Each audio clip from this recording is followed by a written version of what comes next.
자, 농어촌 농지 별표 치시고 3-1 자경 농지. 예, 소위 말하는 8년 이상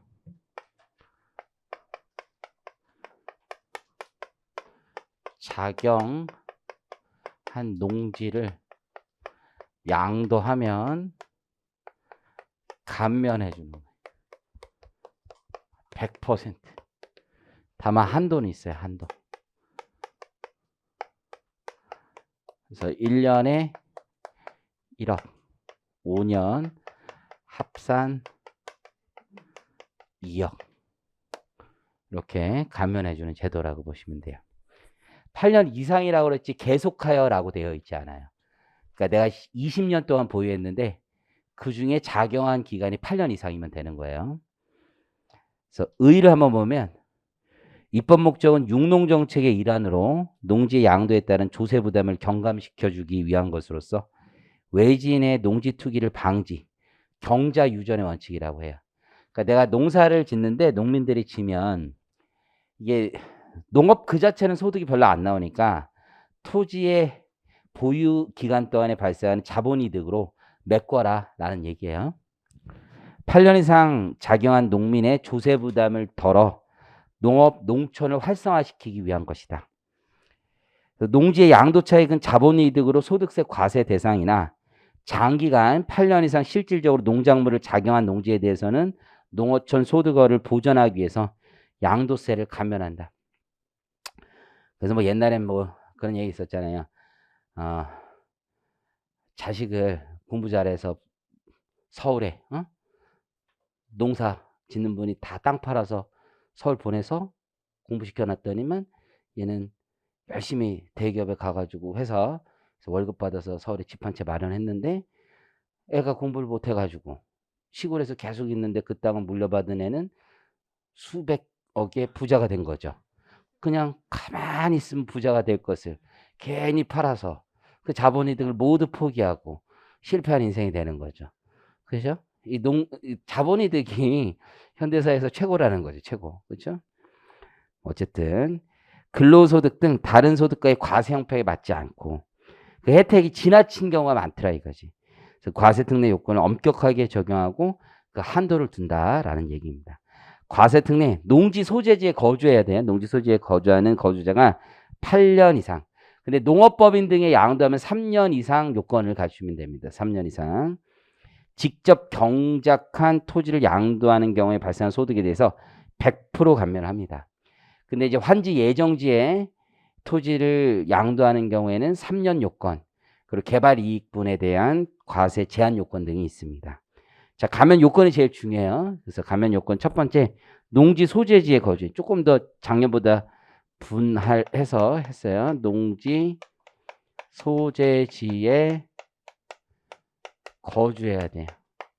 첫 번째, 농지 소재지에 거주해야 된다. 그 안에 이제 요건들을 분석해 보면 거주자가 양도해야 돼요. 거주자. 비영리법인이 양도하는 것은 대상으로 삼지 않습니다. 비영리법인. 실제 작용했다 하더라도 비거주자는 제외해요. 그러니까 이게 무슨 얘기냐면 비거주자로서 이럴 수가 있거든. 기본적으로. 예외가 있는데 비거주자가 어떻게 작용을 할 수 있느냐. 자, 보세요. 내가 취득 당시에 거주를 했어. 작용을 했어. 작용을. 그리고 이주를 한 거야. 이주. 그리고 비거주자 상태가 돼 있었던 거지. 그리고 양도가 있었어요. 양도. 그럼 이 기간은 8년 이상 작용을 했죠. 근데 양도 당시에 비거주자라는 거지. 그러면 안 될 수 있다 이거야. 다만 예외적으로 거기 보시면 비거주자가 된 날부터 2년 이내 양도하면 감면 허용한다는 거예요. 그러니까 비거주자가 된 날부터 2년 경과해서 양도하면 아무리 작용 기간이 8년 경과했다 하더라도 안 된다는 얘기입니다. 제촌 요건. 그래서 농지 소재지에 거주해야 되는데 거주자로서 양도하면 돼. 근데 제촌. 거기에 실제 있어야 된다는 얘기죠. 작용 기간 동안 아까 다음에 농지 소재지에 거주해야 된다. 다음 페이지에 가보면 농지가 소재하는 시군구 안의 지역이나 연접 지역이거나 연접 지역이 아니더라도 농지로부터 직선거리 30km에 있는 지역이다. 이거 암기하시는 거예요. 그런데 거기 이제 대법 판례에 의하면 농지 소재지로부터 농지 소유자의 거주지까지 거리를 기준으로 한다. 경계선까지의 거리를 기준으로 하지는 않는다. 근데 우리 이제 양도 이게 결국은 농촌 경제 활성화잖아요. 근데 재밌는 게 양수인에 대한 제한이 없어요. 양수인에 대한 기본적으로. 양도인이 농민일 것을 요구해요. 하지만 양수인이 외지인이라고 해서 가면을 배제하는 조항은 없는 거야. 그래서 이제 학계에서는 양수인도 농민일 것을 요구해야 된다라는 주장이 되게 많거든요. 그래서 양수인이 농민일 걸 요구하진 않아요. 다만 3년 이상 경작하고 양도하는 경우에 하나요. 농업회사 법인 등을 요건으로 하고 있습니다. 그래서 양수인은 원칙적으로 제한은 없지만 경영이양 직불보조금의 대상이 되는 농지를 양도하여 3년 이상 자격 요건을 요구하는 경우에는 하나요. 농어촌공사나 농업법인 등에 양도한 경우에는 요건을 하고 있는 거죠. 자, 두 번째 직접 경작. 농지를 직접 경작한다. 두 번째 농지의 자경. 직접 경작. 자경이 중요하다. 직접 경작의 요건 요거 암기하는 거 지난번에 봤던 것처럼 거주자가 소유 농지에서 농작물의 경작 또는 자연생 식물의 재배 상시 종사. 두 번째 농작업의 2분의 1 이상을 자기의 노동력에 의해서 경작 지배한다. 2분의 1 이상을. 자경에 대한 입증 책임이 누구에게 있느냐? 납세무자에게 있습니다. 당연히 감면을 주장한 납세무자에게 자경에 대한 입증 책임은 있다. 직접 경작을 이렇게 얘기하는 거야. 내가 2분의 1 이상 뭐 딸기 100박스를 했는데 내가 2분의 1 이상 했다. 근데 아니 이런 경우가 있어. 나도 질문했는데 2분의 1에서 본인이 했다고 주장하시는 거야. 본인이. 그러니까 이제 따님이 이제 관리를 하는데 아버지 소유야, 아버지. 아버지가 했다는 거야. 근데 아버지가 치매로 계속 계셨거든. 뭐 어떻게 하냐. 그런데 어머니가 했다는 거야, 어머니가. 부부 1심 동체다. 그러면서 어머니가 했으니까 아버지가 한 거랑 똑같다. 이런 주장을 하시는 거예요. 제가 따님한테 얘기했죠. 일단 부부는 1심 동체라는 건 말도 안 되는 얘기고요. 아니, 난 그 와중에 나 늘 농담을 섞어서 하는 거야. 그냥 재밌게 하는 거야. 근데 왜 말이 안 됩니까, 교수님? 뭐 이렇게 얘기하는데, 어떻게 부부가 1심 동체입니까? 그거 가지고 쓸데없이 10분을 소비를 했어, 일단. 쓸데없이 10분. 왜 말이 안 됩니까? 그래서, 말이 안 되죠. 어떻게 같은 마음입니까? 근데 그분이 이제 결혼을 안 하셔가지고 그 마음을 모르시는 것 같은데, 상상 속의 세상을 보시는 거지. 그렇잖아요. 사모, 1심 동체입니까? 아니죠.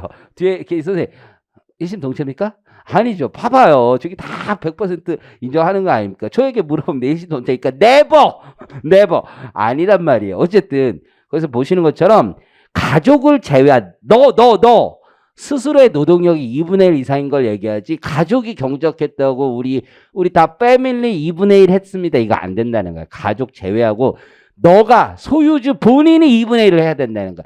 100박스면 50박스 네 힘으로 했어야 된다는 거야. 네 힘으로. 이해하시겠죠? 자, 동그라미 3번. 거주자가 공동으로 소유한 농지를 직접 경작한 경우에도 감면 규정을 적용할 수 있으며 그러니까 공유도 가능은 하긴 해요. 그게 뭐냐면 내가 상시 종사했으면 돼. 그러니까 1번이 제일 중요한 거야. 상시 종사했으면 돼. 여러 필지의 농지를 소유하는 경우 농지별로 자격 여부를 판단합니다. 농지별로. 필지가 3개 있는데 여기 뭐 A 필지에는 사과를 심고요. B 필지에는 배를 심고요. 뭐 이럴 수 있잖아. 그럼 사과 배 따로 볼 수도 있는 거고. 네 번째, 이게 중요한데요. 자격 농지는 농지 소재지에서 거주하면서 자기가 직접 경작한 농지로서 끊고 이건 안 돼요. 위탁 경영 시켰다. 안 돼. 내가 상시 종사하거나 나의 작업의 2분의 1인 거야. 전업농. 위탁 경영. 나는 집에서 배 두들기면서 있으면서, 위탁 경영 시켰다. 안 되는 거야, 위탁 경영. 이해하시겠죠? 대리 경작 안 됩니다, 대리 경작. 대리인의 행위는 본인에게 귀속된다. 그런 거 아니야, 여기에서. 그 법률 행위를 얘기하고 이건 사실 행위야. 안 돼. 이해하시겠어요? 또는 임대차, 안 돼, 안 돼, 안 돼. 다시 한번 밑줄 긋습니다. 위탁경영, 대리경작, 임대차. 절대 안 되는 거야. 가족이 2분의 1 주장해봐야 안 되는 거야. 그러니까 1번하고 2번이 우원데 여러분 어느 쪽에서 주장하는지를 잘 보셔야 돼. 가족이 같이 가서 해도 돼. 내가 상시 종사하면 되는 거야, 내가. 우리 가족 다 같이 가서 해도 돼. 내가 상시 종사하면 되는 거야. 내가 상시 종사 안 하면서 가족이 했다. 그건 안 되는 거야, 그거는. 그죠? 내가 2분의 1 이거 할 때하고 더 느낌이 다르다는 것이. 5번은 통치에 있는 건데 종중 소유 토지를 종중하는 일부가 농지 소재지에 거주하면서 직접 농작물을 경작한 경우 자경 농지로 본다. 이거 비영리법인이 매매하는 게 아니라 종중원이 매매할 때 그거 보는 거거든요. 이게 좀 특별한 케이스예요. 이거는 그렇게 중요한 건 아니고 4번이 제일 중요해요. 사례 나오면 4번이야. 4번. 4번하고 거기 2번이 제일 중요한 거야. 4번, 2번. 다 이거야. 이게 한 번은 그냥 그 법률 문구가 나왔고 한 번은 케이스로 나왔거든요. 그 케이스 다음에 나오면 2번, 4번이야. 2번, 4번. 제일 중요한 거야. 그리고 옛날에는 작용을 서로 막 다툼이 많았어요. 다툼이 꽤 많았거든. 요즘에는 이제 나 농사 졌어요. 구라치는 게 막 옛날에는 영수증 가져왔어요. 비료 영수증 가져오고 비료 산 거, 그리고 뭐 농작물 판 거 막 이런 거 영수증 가져왔는데 이제는 뭐 택도 없어요. 농작물이 있어야지. 일단 농작물이 항공사진으로 게임 끝나요. 항공사진 찍어서 딱 보면 나온단 말이야. 근데 맨 풀떼기밖에 없어. 농작물이 없다니까. 농작물이 항공증 풀떼기밖에 없어요. 뭐 갈대밭 뭐 이런 거야. 한마디로 잡초밖에 없다고. 잡초 있는데 여기 뭘 키웠어요? 뭐 그러면 쑥 키웠다고 또 우시잖아요. 쑥을 키웠다고. 아니 잡초 쑥하고 그 잡초하고 같니? 그게 막 별 주장을 돼. 아니 사람이 세금 내기 싫으면 진짜 별의별 주장을 다 해. 진짜 상상 초월의 주장을 다 해라. 진짜 나도 듣다 보면 나도 얼척이 없어서 웃을 때가 있어요. 진짜 아니 가끔 아니 나도 그런 얘기. 웃으면 이긴다고 하는데 조사관님도 웃는 것도 웃음의 강도가 있어. 얼척이 없어가지고 웃는 게 있고 그냥 이 사람이 그래도 괜찮구나 하면서 웃는 게 있는데 이 새끼 미쳤나 이러면서 웃는 게 있어.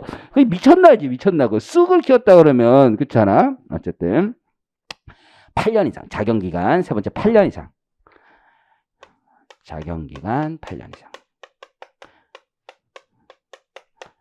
8년 이상. 이 8년이라는 거 큰 거죠. 8년. 그렇죠? 짧은 기간이 아니에요. 8년. 취득일부터 양도일까지 8년 이상. 계속하여가 아니야, 여러분들. 그래서 취득일부터 양도일까지 8년 이상 하면 돼. 쉬는 때도 있지, 뭐 쉬는 때도. 왜냐면 농지라는 게 실제로 땅이라는 게 좀 쉬는 기간도 있고 그런 거잖아요. 뭐 매년 짓는 것도 아니고 비옥하게 하려면 뭐 2년 짓고 1년 쉬고 뭐 그래야 된다며. 그렇죠? 여러분들도 그래서 이틀 공부하고 하루 쉬고 이렇게 하시는 아닙니까? 정말 일주일에 있으면은 공부할 때도 그런 거잖아 보통. 나는 옛날에 공부할 때 7일이잖아 7일. 근데 내 요즘에 이제 생각을 좀 바꿨어. 우리 엄마랑 얘기하면서 좀 며칠 전에 얘기하면서 좀 생각을 좀 바꿨어.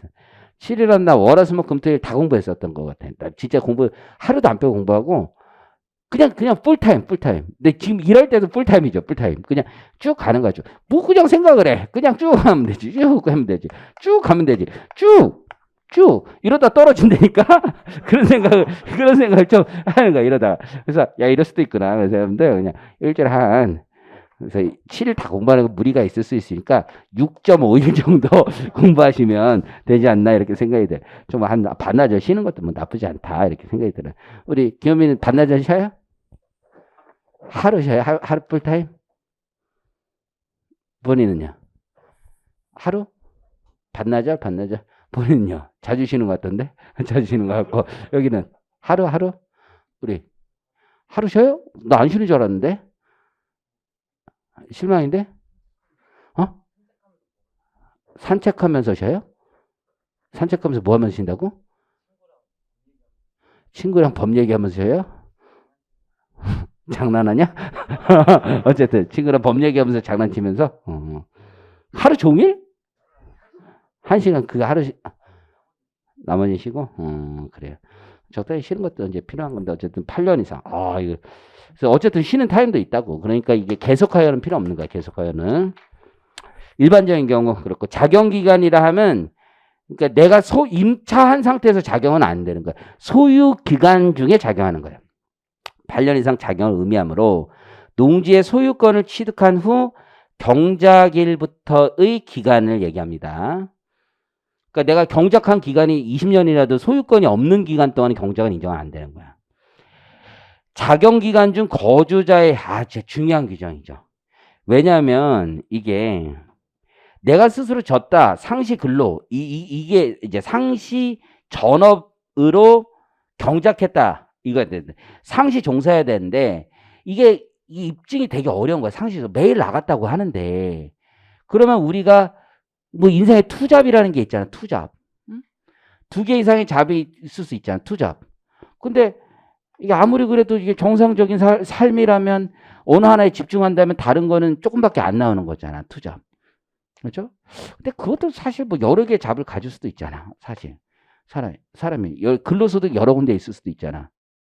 그러니까 6군데 취직, 5군데 취직할 수도 있는 거잖아. 그치? 뭐 여러 군데. 그렇잖아? 사업소득도 받고 뭐 여러 가지 소득 사람이 있을 수도 있는데 너무 좀 제한적이지 않나 이런 생각을 하는데 이게 자경 감면 제일 많이 받는 사람들이 사실 그런 사람들 많았어요. 옛날에. 시골에 계신 고등학교 선생님들. 이거 팔려보면 그런 분들이 많아. 땅을 사놓는 거야. 지방에 있으니까 땅이 있으니까 지방이 이제 안정적으로 급여 나고 이런 분들이 제일 하는 게 고등학교 선생님이야. 그러니까 학교가 있으면 학교 옆에 땅들이 순식간에 보시다가 저 땅 저것도 하나 살까? 이렇게 보면서 사고. 신용대출도 제일 많이 나올 거 아니야. 지방에 있는 분들. 저것도 하나 살까? 이러다 보니까 학교 주변이 다 내 땅이 되고. 그렇죠? 그렇게 되는 거지. 그렇게 하는 경우가 많단 말이야. 그러니까 이 사람들도 자경이라고 주장을 자꾸 하는 거야. 언제 했어요? 근데 쉬는 시간에 나가서 했다. 주말에 했다. 저녁에 했다. 아침에 출근하기 전에 했다. 뭐 이렇게 얘기 자꾸 하니까 과연 이게 상시냐 이런 자꾸 쟁점들이 생기는 거야. 그래서 우리 법이 과감하게 제한을 한 게 야 투잡 이거 안 된다. 그래서 이거 암기하시는 거예요. 자경 기간 중에 보는 거야. 자경 기간 중에. 이런 해는 빼는 거야. 그래서 재밌는 게 이게 만약에 요건을 충족하는 애가 있고 안 하는 애가 있잖아. 그럼 그 기간별로 다 매년 따져보는 거야. 매년. 사업소득금액과 근로소득 총급여의 합계액이 사업소득금액과 근로소득 총급여액의 합계액이 3,700만 원 이상인 과세기간이 있으면 걔는 자경기간에서 빼는 겁니다. 그렇죠? 그리고 사업소득 이게 이렇게 하다 보니까 이런 사람도 있었던 거야. 매출은 되게 많은데 소득금액은 적은 사람들. 특히 분식하고 소득세 가라로 친 사람들. 그런 사람들 있잖아요. 이미 제척기간 다 끝나서 매출이 20억인데 여러분들 소득금액 1,000만 원이야. 좀 이상하긴 해. 근데 이 사람이 자경을 했다라고 하기에는 그렇잖아. 소득이 없다는 이유로. 매출 100억이야. 근데 소득금액 0원이야. 결손이 있을 수도 있지.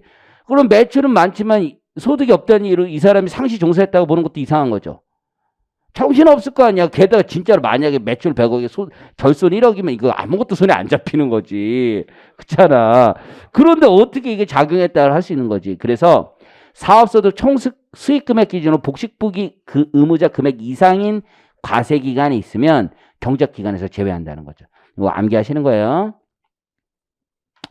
상속받은 토지를 양도한다. 상속. 이제 상속. 영농 후계자 이제 이런 개념이지. 상속받은 토지를 양도했다. 그래서 요거는 이제 일반적인 경우가 있고 두 번째 상속 토지가 있지. 상속 토지.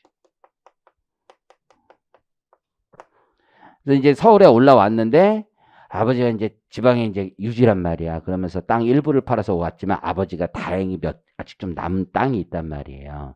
그럼 그 땅 어떻게 할 거냐 이거지. 시골에 있는 동생이 그 땅을 이어받을 수도 있고 내가 받을 수도 있는 거잖아. 시골에 동생이 농사 짓고 있을 수도 있고. 자, 봅니다. 거의 그림을 보면 돼. 이제 아버지는 이제 8년 이상 경작을 하신 거야. 경작을 진짜로. 상속인이 농민이면 감면 혜택 그대로 받을 수 있는 거야. 상속인이 비농민이야. 내가 대학 교수야. 이런 경우 있더라고. 비농민이야. 3년 이내 매매하면 돼. 3년 이내 매매하면 받을 수 있어요. 아버지가 8년 미만 경작을 했어. 자녀가 농민이면 이어받아서 토탈 8년 이상 하면 돼. 토탈 8년 이상 가면 받을 수 있고 8년 미만 경작했는데 아들이 비농민이야. 이건 패밀리가 아니야. 패밀리 비즈니스가 아니야. 농민이 적용 불가합니다. 그럼 이해하셨죠? 자, 감면 대상 농지. 농지라는 건 땅이 농지로서의 역할을 해야 돼. 근데 여기에 아까 얘기했던 대로 주상공에 편입됐어. 이건 더 이상 농지가 아니지. 이게 농지로 안 보인단 말이야. 그 사람들은 저기 오피스텔로 보인단 말이야. 저게 소중한 땅으로 보인단 말이야. 자, 보시면 취득일로부터 양도할 때까지 사이 8년 이상 자기가 경작한 사실이 있는 농지를 말하는데 3년 이상 농지도 인정이 되는 거예요. 그래서 경영 이양 직접 지불 보존금의 대상이 되는 토지라면 한국농어촌공사 농업법인에게 양도하는 경우에는 3년 이상 작용 사실이 있는 농지도 포함된다. 뭐 이런 사업이 있다고 하더라고. 그래서 농지 계획을 하는 거야. 이쪽은 이제 좀 대농으로 해서 정부가 관리하는 농지로 하는 게 더 좋겠다. 그러면 가능하다. 농지는 전답으로서 지적 공부상 지목에 관계없이 실제 경작에 사용되는 토지로 합니다.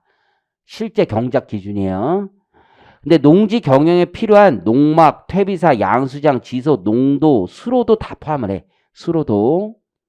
실제 경작에 사용된 가수원도 다 포함을 해줘. 가수원도.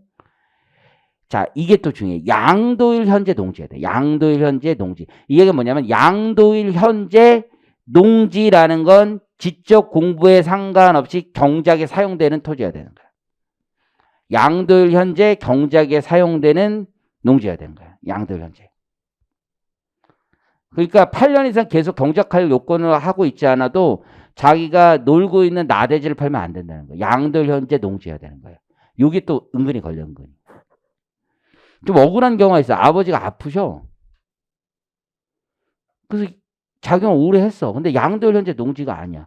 이거는 좀 그렇지, 그렇지. 이해하셨죠? 응? 그런 경우 어떻게 하면 돼? 농지만 유지하면 되는 거야, 그거는.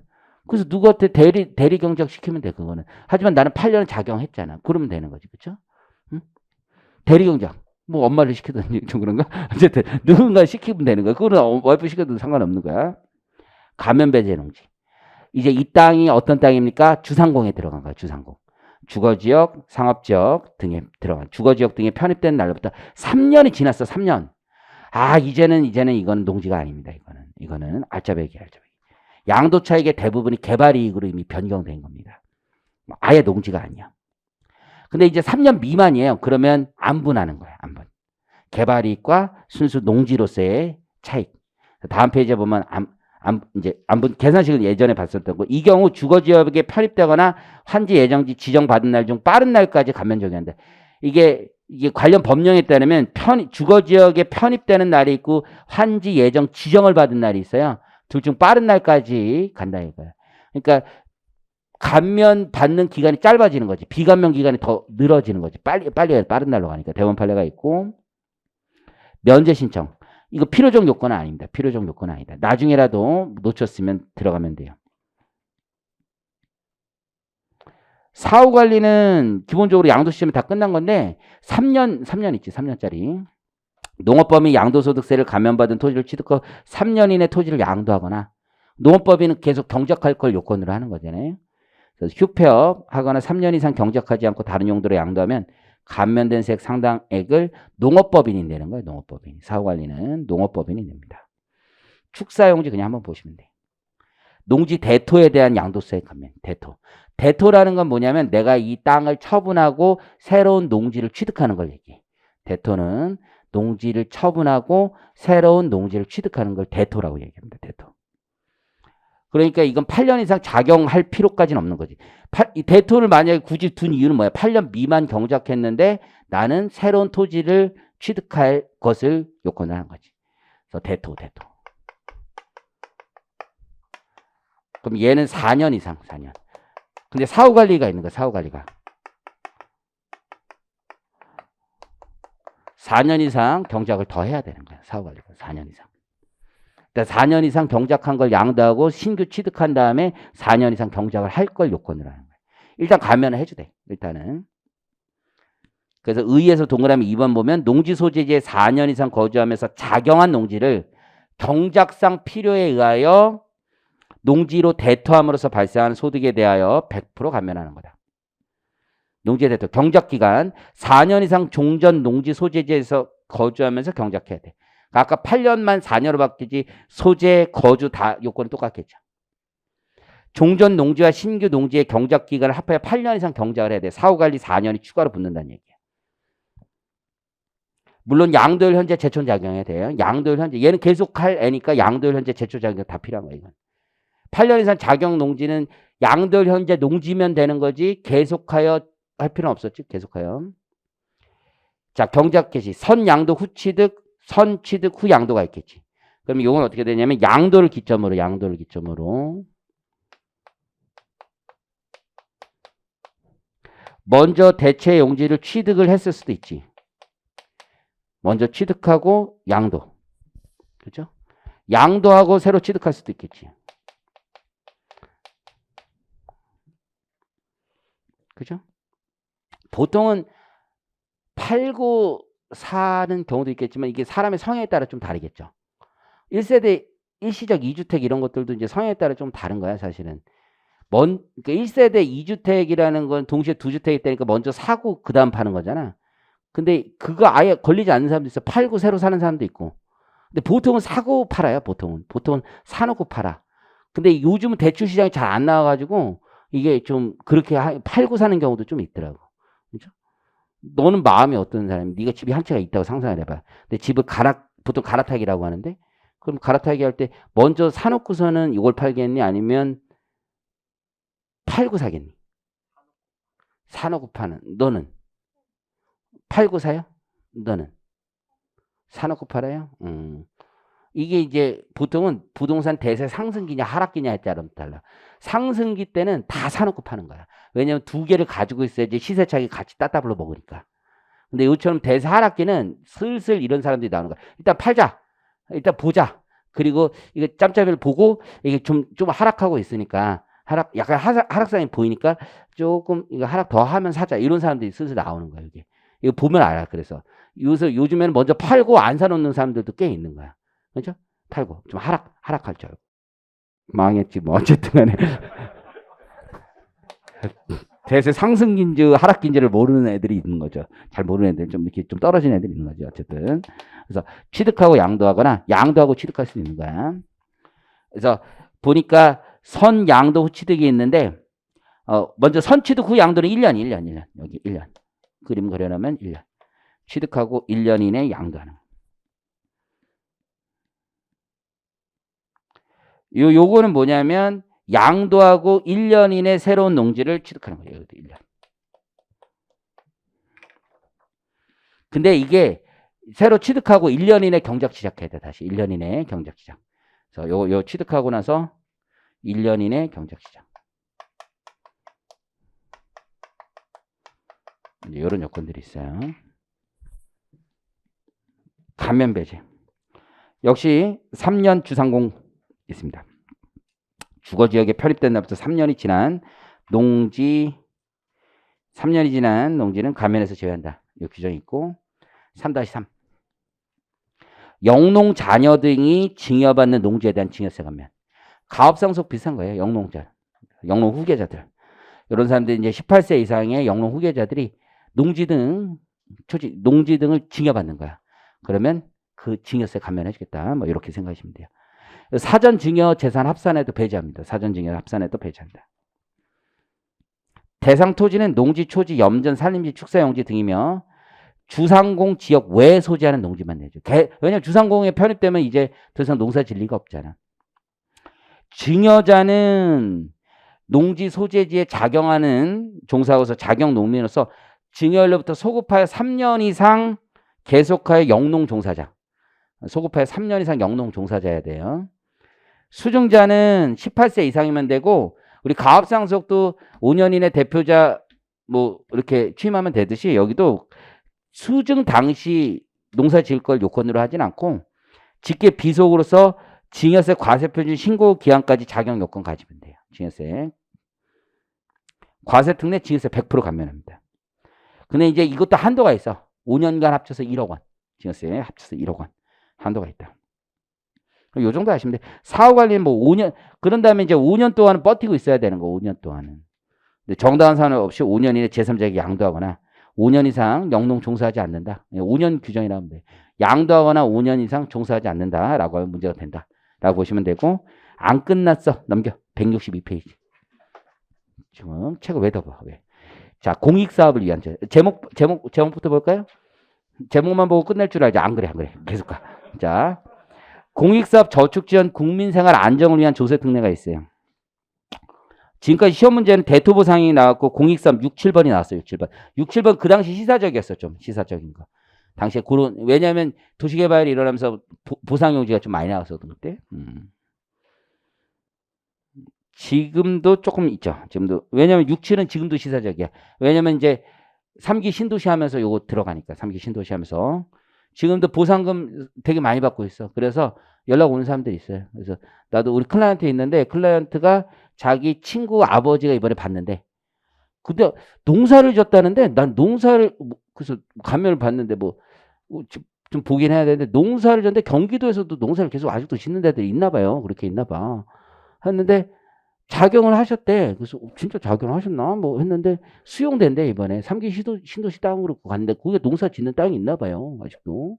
그죠? 보상금을 받는데 자기 친구 아버지래. 그래서 친구가 되게 신이 났대 지금. 아버지 농사만 짓는데 친구는 엄청 신이 난 거예요. 그래서 자기 뭐 얘기 한참 얘기했어. 자기도 친구가 부러운가 봐.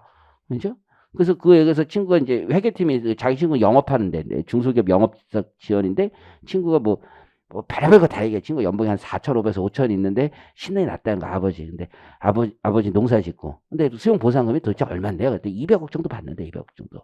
그러니까 얼마나 좋겠어 친구도. 그렇죠? 근데 양도세 세금이 얼마 나오냐? 무지 나와. 가면에도 무지 나와 무지. 취득가에 거의 없어. 입증이 안 돼. 규직가 그러니까.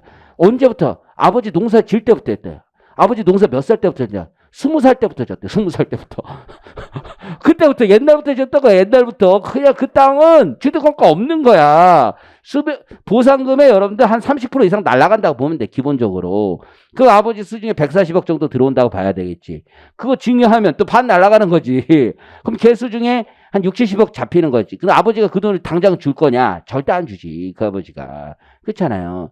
그래서 아버지한테 걔가 이제 걔 결혼했는데 와이프랑 이제 매주 이제 찾아가기 시작했다고 그러더라고. 그래서 그 돈을 이제 받아야 되는데 어떻게 받아야 되느냐 뭐 이런 얘기. 미리 증여를 하면 또 어디서 들었는지 미리 이걸 증여를 하면 어떠냐 뭐 이런 얘기 하고 막 그러더라고. 뭐 그래서 뭐 그럼 전체 찾아와라 뭐 얘기를 하는데 어쨌든 이거 풀리기 시작했어요. 요 돈. 그래서 그 친구는 이제 회사를 관둬야 되는지 아버지한테 매일 출근을 해야 되는지 막 고민을 진짜 심각하게 한다고 그러더라고. 그렇죠?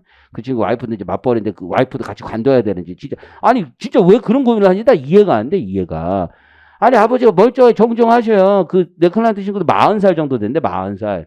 아버지가 70세 정도 되더라고. 70세 조금 안 되더라고. 아버지 100살까지 사신다니까 요즘에.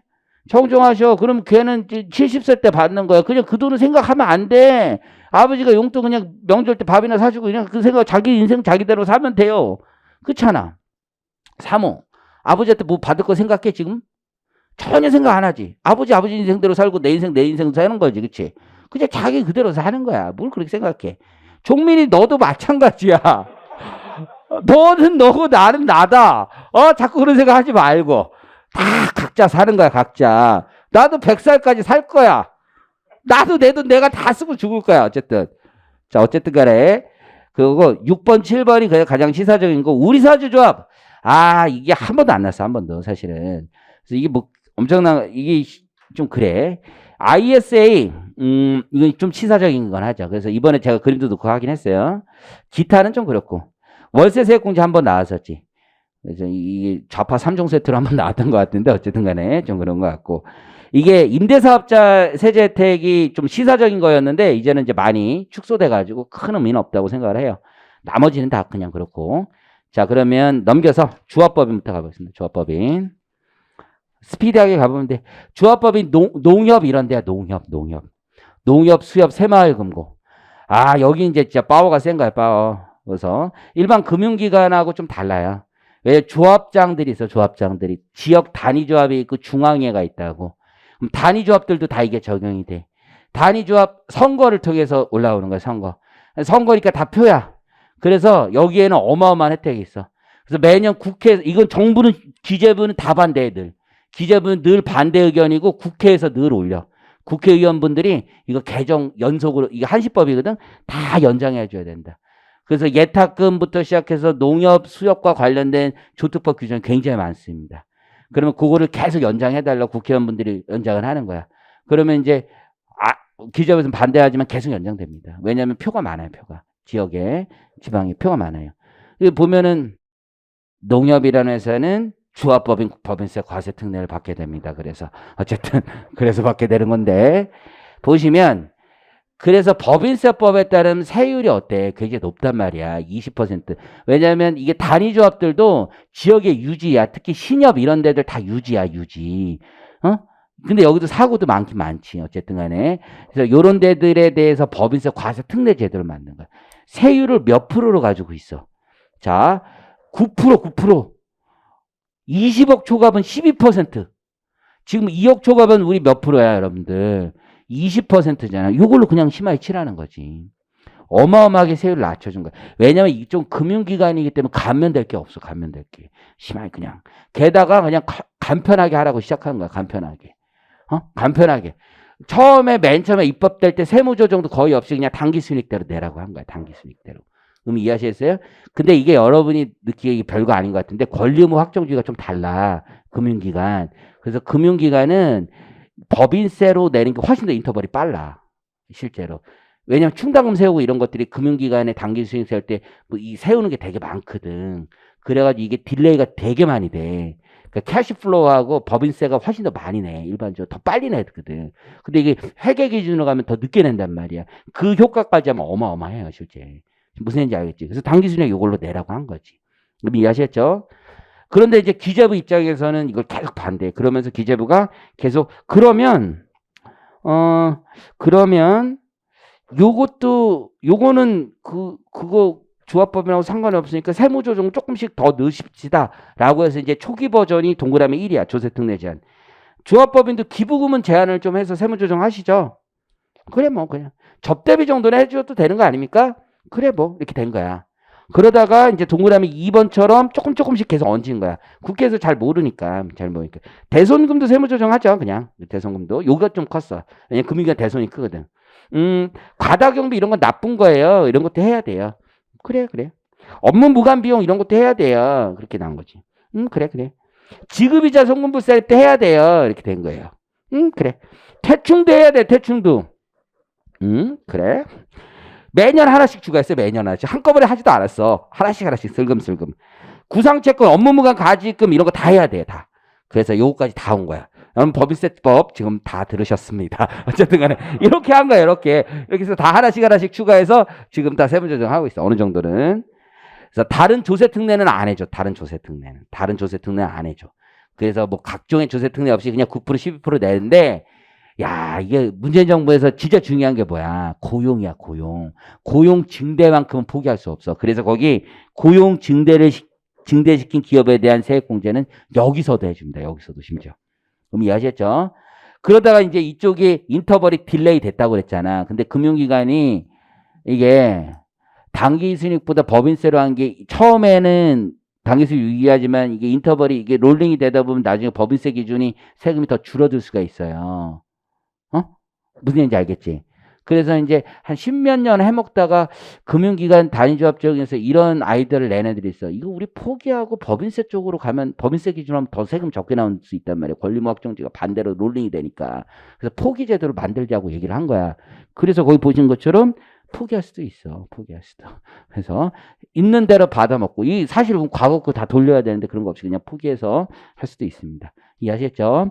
1-2번 그냥 편하게 보시면 돼요. 1-2는 사회적 기업 많이 들어봤죠? 그래서 기부금 한도 할 때 뭐 20% 적용되는 그런 기업. 장애인 표준사업장 이런 데 있어요. 이제 이런 기업들은 이제 사회적 기업이니까 좋은 일들 많이 하는 거지. 주로 이제 그 고용 취약계층들 많이 고용하고 있는 데래. 장애인을 표준사업장 이상 고용하고 있는 데들. 주로 이제 비영리 기관들이 더 가까운 데들이라고 보시면 돼요. 이런 데는 이제 창업 중소기업 감면제도에 준하는 감면을 해주는 거야. 근데 이제 이 기업들이 어디에 있어도 감면해 주는 게 중요하냐면 수도권 과밀 억제 권역 내에 있어도 감면해 주는 게 중요한 거야. 이쪽에. 이해하시겠죠? 그리고 최저한세도 적용하지 않아. 최저한세도. 자, 가보시면 사회적 기업이라는 게 있고 장애인 표준사업장이라는 게 있어. 그래서 취약계층의 사회적 기업, 취약계층에게 사회적 서비스, 사회서비스, 일자리 제공하거나 지역사회 공헌함으로써 사회적 목적을 추구하면서 영업활동하는 기업을 말한다. 이렇게 돼 있지. 근데 이게 뭐, 아니, 이건 얘기하면 안 된다. 어쨌든 상법상 회사 등이 사회적 기업으로 인증받기 위해서는 회계 연도별로 배분 가능한 이윤이 발생한 경우는 이윤의 3분의 2 이상을 사회적 목적을 위하여 사용하는 기업들 이렇게 돼 있어요. 장애인 표준사업장에는 있어 장애인 고용 인원, 고용 비율, 시설 임금에 관하여 노동 고용부 령으로 정하는 기준에 해당하는 사업장을 말하는 거고요. 그래서 굉장히 높아 이게. 이거 채우기가 힘들어 거의.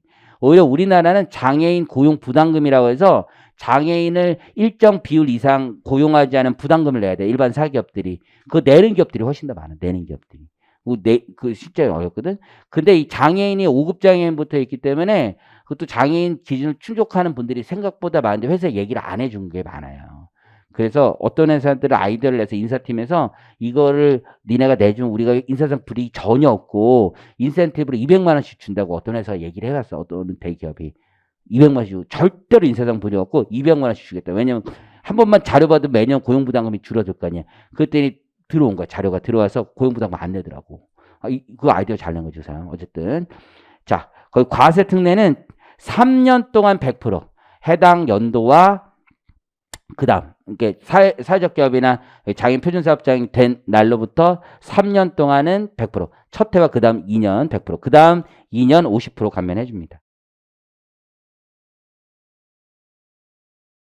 그다음에 수도권 과밀억제 권역 내에서 설립된 경우에도 감면받을 수 있어요. 최전세 적용하지 않고 감면 한도를 두고 있어. 그럼 창업중소기업 가면 1억 원이잖아요. 여기도 1억 원인데 근데 취약계층 근로자 수 곱하기 1인당 2천만 원을 추가 더해 주는 거야. 추가. 창업중소기업 가면 1억 원에서 1인당 500만 원씩 까는 구조잖아. 여기는 2천만 원씩 추가해 주는 구조예요. 표정들이 걱정하는 표정이 아니고 이거 왜 안 끝내냐 기침까지 하면서 이런 표정들이야. 사후관리. 감면기간 중 인증이 취소됐다. 그러면 소득세를 감면받을 수가 없습니다. 그 이후에는. 근데 이게 만약에 거짓으로 했다라고 하면 과거분을 추징하는 규정이 있어요. 넘겨보시고. 고유목적 사업준비금 송금산입 특례 규정이 있어요. 이거는 이제 법인세법에 따르면 고유목적 사업준비금을 일반 비영리법인은 50%까지 설정할 수 있는데 조세특례 제한법에 열거된 기관들은 100% 설정할 수 있어. 그래서 세무회계할 때 이거 많이 나오는 거란 말이에요. 보시면 거기 조세특례 제한법엔 100% 설정할 수 있는 기업들이 있어. 거기 2번에 사회복지법인, 그 세무회계 잘 나와요. 사회복지법인. 학교법인 1번, 2번 그거 잘 기억하시면 돼요. 여긴 100% 다 설정할 수 있는 학교법인, 사회복지법인. 기부장려금 제도가 있어요. 이것도 빨리 넘어가면 돼요. 이거는 진짜 사랑의 끝을 보여주는 거지. 사랑의 끝. 기부의 끝. 기부금을 내면 세액공제를 받을 수 있잖아. 그럼 내가 100만 원을 내면 15%인 15만 원 내가 다시 돌려받을 수 있는데 그것까지 다 준다. 나의 모든 것을 다 주마. 이게 기부장려금이죠. 기부장려금. 그래서 기부단체한테 내가 주는 기부금뿐만 아니라 기부금 세액공제까지 너에게 이거죠. 이해하셨죠? 그래서 기부단체는 100만 원 플러스 15만 원, 오히려 115만 원 받는 거지. 그래서 정부 지원금까지 싹 다 받아야 되는 거죠.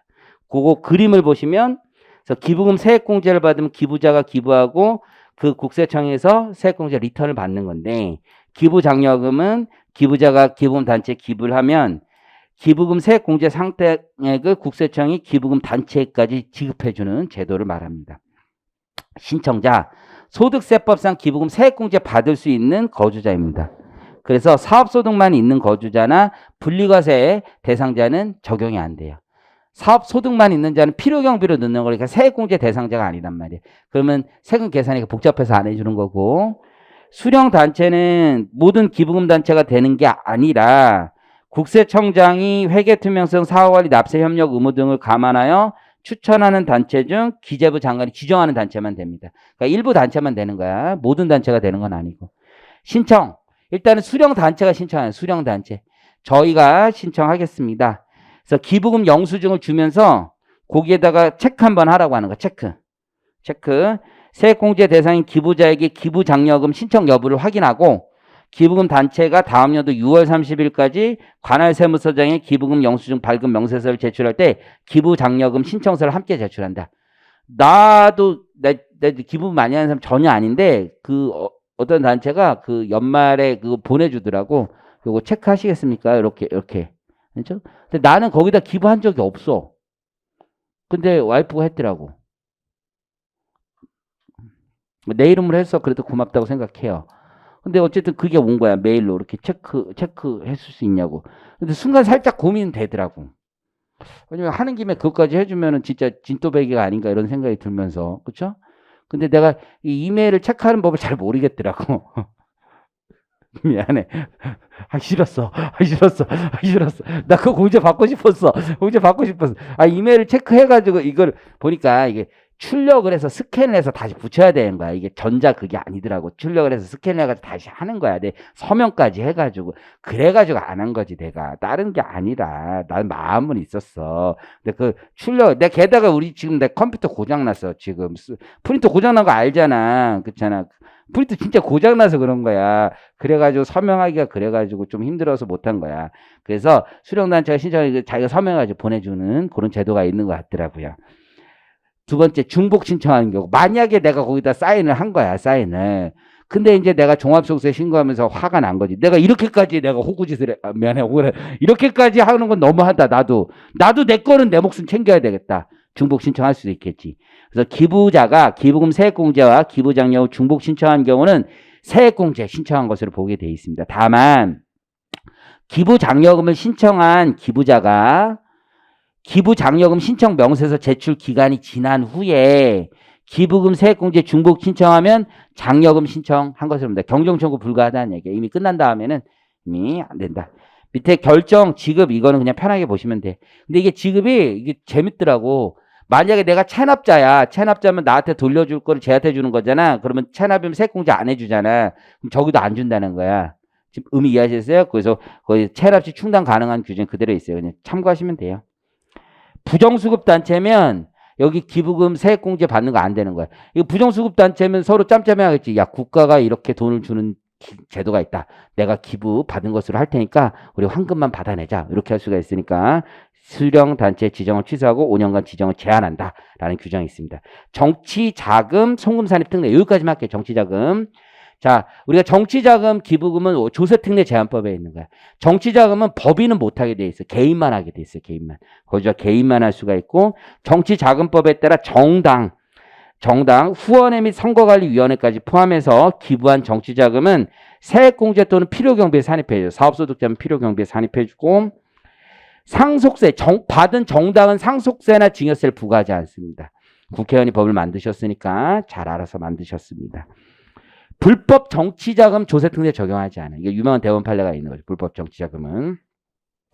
과세특례, 일단 세액공제 기부자에게는 세액공제. 거주자가 정당에 기부한 정치자금은 세액공제를 해줘요. 그래서 10만 원 이하는 소득세 세액공제를 얼마를 해주냐면 사업소득자라도 세액공제부터 시작해줘요. 요거는. 그래서 10만 원 이하는 110분의 100을 세액공제를 해줘. 110분의 10은 지방세에서 빠지는 거야. 맨 처음에 만들었을 때 법을 잘못 만들어서 100% 세액공제로 간 거야. 그러니까 10만 원을 내면 11만 원이 환급이 됐다고. 그래서 나 아직도 기억나. 그때 내가 지금 회계법인 초년생이었어요. 2002년인가 그랬었어. 그러니까 사람들이 그거 해가지고 우리 법인에 있는 애들이 다 국회의원 사무실에다 전화해가지고 10만 원씩 다 기부를 했어. 그때 이제 성향을 아는 거지. 누구를 좋아하는지 다 있었다고. 그렇죠? 그때 이제 그때 했었거든. 근데 나는 그때 여러 사람이 있는데 그 나랑 같이 보낸 애들 되게 많았어 그때. 그래서 그때 제일 많이 받았을 거야 그분이. 그것도 어떤 애들 막 보내더라고. 근데 이제 나랑 동기가 있어. 동기가 있는데 우린 다 보냈는데 내 동기 중에 한 명이 있어. 내 동기 중에 나랑 이제 나보다 한 3살인가 4살 많았던 형인데 동인데 전화를 당당하게 딱 하더니만 딱 뭐 국회의원 사무실 누구죠? 그러면서 딱 보내더라고. 그래서 무슨 내가 저 사람한테도 보내는구나 그랬어요. 그때 놀랐어요. 딱 그래도 젊은 사람이잖아요. 젊은 사람. 그래서 전화하면서 딱 동기가 보냈는데 그 사람한테 보내더라고. 자기 고향이 그쪽이래. 또 그래서 보냈는데 뭐 자기 성향이니까 뭐 그래서 그때 많은 걸 느꼈었죠. 그래서 내가 지난번에 그 사건 있을 때 저 기억이 났어. 옛날에서 형 그때 뭐 어떻게 했어요? 뭐 나갔어요? 뭐 했더니 자기도 나갔다고 그러더라고요. 옛날 기억나요? 형 뭐 그렇게 했었던데 anyway 그래서 10만 원 요 110분의 110분의 100 그러면 10만 원 초과 3천만 원 이하분은 세액공제 해주는 거야. 10만 원 세액공제 받았으니까 요거에 15% 해주는 거고 3천만 원 초과분 25% 해주고 있어요. 원래 이게 되게 웃긴 거지. 소득세 쪽에 가면은 법정기본 30% 해주잖아. 근데 요거는 조특법 그대로 25%야. 국회의원분들이 아직 모르고 있는 거라고 얘기합니다. 내가 생각하기에 그러니까 알고 계시면 이거 난리 납니다. 지금 30% 왜 안 했냐고 막 혼나고 그럴 텐데 어쨌든 세법 25%입니다. 나도 조문을 볼 때마다 깜짝깜짝 놀라요. 왜 아직도 이걸 이렇게 깜짝깜짝 놀라고 있습니다. 자, anyway. 자, 양가로 2번에 보면 상속세나 증여세 정당히 받으면 과세하지 않는 거죠. 그쵸? 근데 이제 유명한 대원 판례가 뭐가 있냐면 상속세, 증여세 부과하지 않는데 불법 정치자금은 상속세나 증여세를 부과한다는 규정이 있는 거예요. 그래서 면제하지 않는 거니까. 그래서 유명한 사건은 뭐냐면 예전에 이제 한나라당에서 불법 정치자금을 받았던 거야. 근데 그 당시에 이제 29살 되던 이제 여자분이 비례 국회의원 1번을 받았어요. 1번. 1번을 받았는데 이제 그 당시 이제 네티즌들이 이상하다 해가지고서는 캐고 캔 거야. 캐다 보니까 뭐가 이상하다 나온 거지. 나오니까 이게 불법 정치자금 32억인가가 나온 거야. 그래서 이제 과세가 된 거지. 그래서 과세가 되고 이제 불법 정치자금을 받았으니까 한나라당이 이제 과세를 합니다. 그랬더니만 한나라당에서 이제 주장을 한 거지. 이거 문제가 있다. 우리가 왜 과세가 되었냐? 우리는 반환했다. 불법 정치자금을 반환했다는 이유로 과세하면 안 된다고 얘기를 합니다. 그때 이제 국세청에서 언론에 나왔으니까 이제 과세를 안 할 수도 없는 거지. 아닙니다. 이제 국세청은 당연히 법대로 집행합니다. 어쨌든 간에. 그래서 금전이다. 금전이기 때문에 이건 반환 규정이 적용되지 않는다 그랬더니만 국회에서 위헌 소송을 냅니다. 어쨌든 위헌 소송을 내니까 위헌이 아니다라고 얘기가 나와요. 그랬더니만 이제 다시 대법원에 소송을 하는 거죠. 그럼 우리는 금전을 반환한 게 아니다라는 유명한 얘기를 하는 거죠. 우리는 금전을 반환한 게 아니라 예금을 반환한 거다라는 유명한 얘기를 합니다. 보통 예금은 금전과 다르다라는 얘기를 합니다. 그럼 뭡니까 도대체? 뭡니까? 그래서 어쨌든 금전 예금 아니다. 금전이다라고 얘기를 하는 거죠. 그래서 그게 불법 정치 자금을 반환받은 경우 처음부터 징여가 없는 것으로 보지만 왜냐하면 과세표준 신고 기간에 그게 만약 부동산이었으면 그렇게 할 수가 있어. 하지만 금전인 경우에는 그러지 않다. 즉 금전으로 받은 불법 정치 자금을 반환하는 경우에도 금전 반환 제한 규정에 따라 증여세는 여전히 부과된다라는 얘기입니다. 다음 시간에 1-6부터 하겠습니다.